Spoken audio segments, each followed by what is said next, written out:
آیت اللہ سید عبد الکریم کشمیری یہ فرماتے ہیں کہ اگر پروردگار عالم کو امام زمانہ علیہ السلام کے حق کی قسم دے کر جو دعا کریں گے وہ دعا پروردگار قبول کر لیتا ہے، جو دعا بھی کرنا چاہیں. اور جیسے کہ ابھی آگے چل کر آپ ایک کلپ کے اندر سنیں گے بھی کہ عرفا فرماتے ہیں امام کو ویسے تو آپ کسی بھی نام اور لقب سے یاد کریں، امام مدد کے لیے آتے ہیں. ایک لقب ایسا ہے کہ امام کو اگر اس لقب سے آپ پکار کر دعا کریں تو جتنا اس تیزی کے ساتھ اس پر آتے ہیں امام، اور کسی نام اور لقب سے پکارنے پر اتنی تیزی کے ساتھ مدد نہیں ہوتی. اور وہ لقب ہے یا ابن الزہرا، اے زہرا کے بیٹے. اللہم صل علی محمد.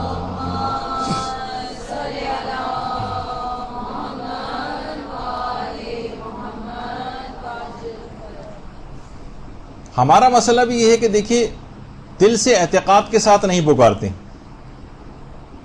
خود ہمیں اپنی دعا کے اوپر ہی یقین نہیں ہوتا، اور اس کے لیے ضروری ہے کہ امام پر بھی اتنا ہی اعتقاد اور یقین.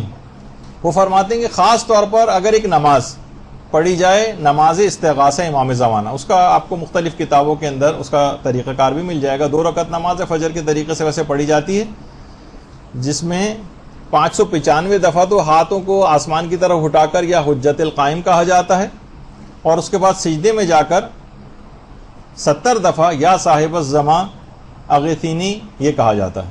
بہرحال وہ آپ جا کر اس کو پڑھ سکتی ہیں کتابوں کے اندر. تو بہت سارے طریقے متوسل ہونے کے کہ امام سے کیسے توسل اختیار کیا جائے، کس طرح سے نماز پڑھی جائے اور دعا کی جائے. دیکھیے ایک چیز اور بھی ہے حضرت حجت سے ملاقات اور زیارت کے اعتبار سے اور اپنی حاجات پیش کرنے کے اعتبار سے، وہ ہے کہ دعائے ندبہ کی بڑی اہمیت ہے. دعائے ندبہ انتہائی مجرب ہے، اتنی مجرب ہے کہ علی اکبر مہدی پور، آغا علی اکبر مہدی پور، جو جنہوں نے پوری زندگی تقریباً اب 40 سال کم سے کم امام زمانہ کے اوپر تحریر و تقریر وغیرہ کے اندر صرف کیے ہیں، ساری زندگی امام زمانہ کا موضوع رہا ہے.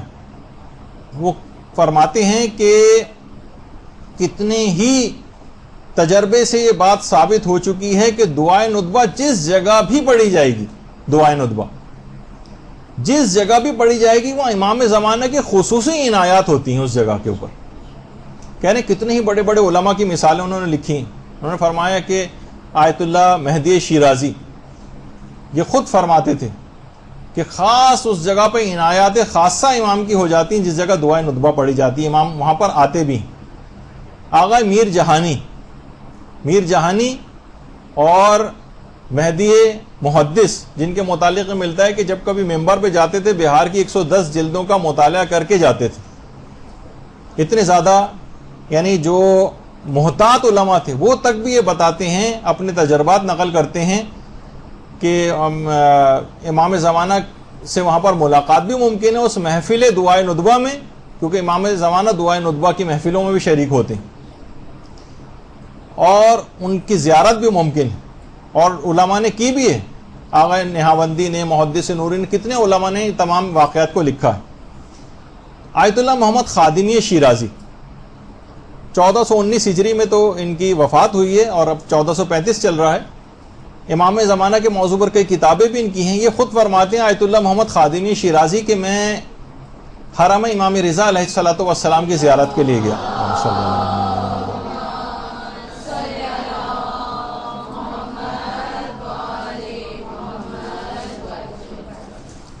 وہاں زیارت کے لیے گیا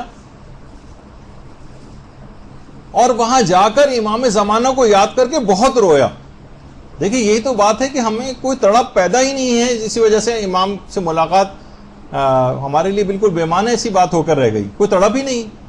کہہ رہے ہیں میں وہاں جا کر امام رضا کے روضے پر جا کر ان کے قبر مبارک پہ جا کر بہت زیادہ رویا، اور اس کے بعد جب واپس آیا اور گھر آ کر سویا تو میں نے خواب میں امام زمانہ علیہ السلام کی زیارت کی.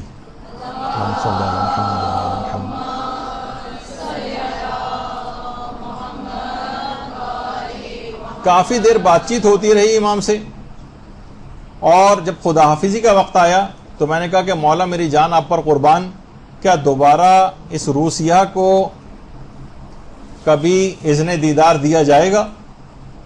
امام نے فرمایا ہاں، ہمارے وعدہ دیدار کا وقت کل صبح دعائے ندبہ کی محفل میں۔ اچھا، میں نے کہا کہ مشہد میں تو مولا میں زائر ہوں، مجھے تو معلوم نہیں ہے کہ یہاں پر کس جگہ پر دعائے ندبہ ہوتی ہے مشہد میں۔ تو امام نے فرمایا سید مجتہدی کے گھر، اور اس کے بعد امام غائب ہو گئے۔ میں نیند سے بیدار ہوا، میں حرم کی طرف چلا، وہاں جا کر میں نے وضو کیا، اور امام رضا کی عنایات خاصہ کی وجہ سے جو مجھے امام زمانہ کی زیارت ملی، اس پہ میں نے 2 رکعت نماز شکرانہ وہاں پر پڑھی، اور حرم سے نماز پڑھ کر جب میں باہر نکلا تو مسجد گوہر شاد کے صحن میں نے ایک زائر سے میں نے وہاں پر موجود ایک شخص سے پوچھا کہ یہاں پر مشہد میں کس جگہ پر دعائے ندبہ ہوتی ہے؟ اس نے کہا یہاں سب سے مشہور دعائے ندبہ سید مجتہدی کے گھر میں ہوتی۔ میں نے فوراً فرماتے کہ میں نے اسی وقت تیز رفتاری کے ساتھ وہاں سے گیا اور پتہ معلوم کر کے سید مجتہدی کے گھر میں گیا۔ وہاں ایک روحانی ایک محفل برپا تھی دعائے ندبہ کی، اور وہیں پر ہی میں نے اس دعائے ندبہ کی محفل میں ہی امام زمانہ کو اپنے عاشقوں کے درمیان موجود پایا۔ اللہم صلی اللہ علیہ وسلم۔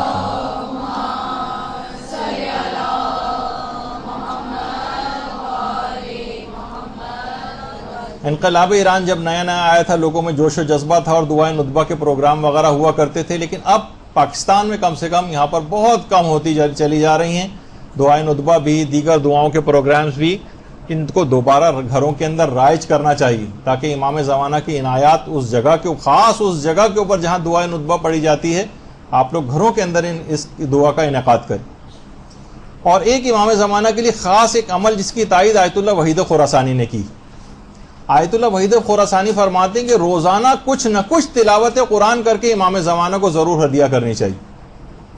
بلکہ ایک جملہ آیت اللہ وحید خراسانی نے فرمایا، وہ فرماتے ہیں کہ حضرت سلیمان جو نبی خدا تھے، انہوں نے ہدہد کے سر پر ہاتھ رکھا تھا، اور ہدہد کے سر پر ہاتھ رکھنے کے بعد قیامت تک اس کی نسلوں پہ تاج شاہانہ آ گیا، قیامت تک اس کی نسلوں پر تاج آ گیا۔ تو وہ فرماتے ہیں کہ اگر آپ سال میں ایک ختم قرآن کر کے امام زمانہ کو ہدیہ کریں تو وہ امام زمانہ جو خود سلیمان نبی سے افضل ہیں آپ کو کیا کچھ نہیں عطا فرما دیں گے۔ تو اچھا، اب اگر ظاہر ہر شخص چاہتا ہے، جیسے کہ ابھی آپ نے سنا تقی موسوی اصفہانی کا کہ ایمان میں شامل ہے امام زمانہ سے ملاقات کی خواہش۔ آیت اللہ عبد الکریم کشمیری فرماتے تھے جتنا شدید تقوی آپ اختیار کرتے چلے جائیں گے اتنا ہی امام زمانہ تک رسائی کی راہ ہموار ہوتی چلی جائے گی، جتنا تقوی شدید ہوگا اتنا امام تک پہنچنے میں آسانی ہوگی۔ اور فرماتے تھے کہ اگر آپ چاہتے ہیں کہ روزانہ 1 گھنٹہ حضرت حجت کی خدمت میں ان کے ساتھ بیٹھیں تو خلوت کی جگہ پر زیارت آل یاسین پڑھیں۔ اگر آپ چاہتے ہیں کہ روزانہ 1 گھنٹہ امام زمانہ کی خدمت میں حاضری دیں، وہ تمام فیوز و برکات حاصل کریں جو 1 گھنٹہ امام کی محفل میں رہنے سے حاصل ہوتے ہیں، تو کہتے تھے کہ خلوت کی جگہ پر زیارت آل یاسین پڑھیں۔ اور وہ فرماتے تھے اگر آپ یہ چاہتے ہیں کہ طولانی مدت تک حضرت حجت کی بارگاہ میں حاضری دیں، 1 گھنٹہ تو بہت کم ہے، تو فرماتے تھے پھر روزانہ سورہ نور کی تلاوت کریں، 1 مرتبہ روزانہ۔ وہ طولانی مدت تک جتنے فیوز و برکات آپ کو امام کی خدمت میں رہنے سے حاصل ہوتے ہیں وہ سب سورہ نور کی تلاوت سے روزانہ کی بنیاد پر حاصل ہو جائیں گے۔ دیکھیے بہت اہم باتیں عرفاء نے ایسی باتیں بتائی ہوئی ہیں، لیکن کم علمی جہالت اس کی وجہ سے ہم ان چیزوں سے فائدہ نہیں اٹھا پاتے۔ چشم برزخی جو یہ کھل جاتی ہے، امام کا دیدار کرنا ممکن ہو جاتا ہے۔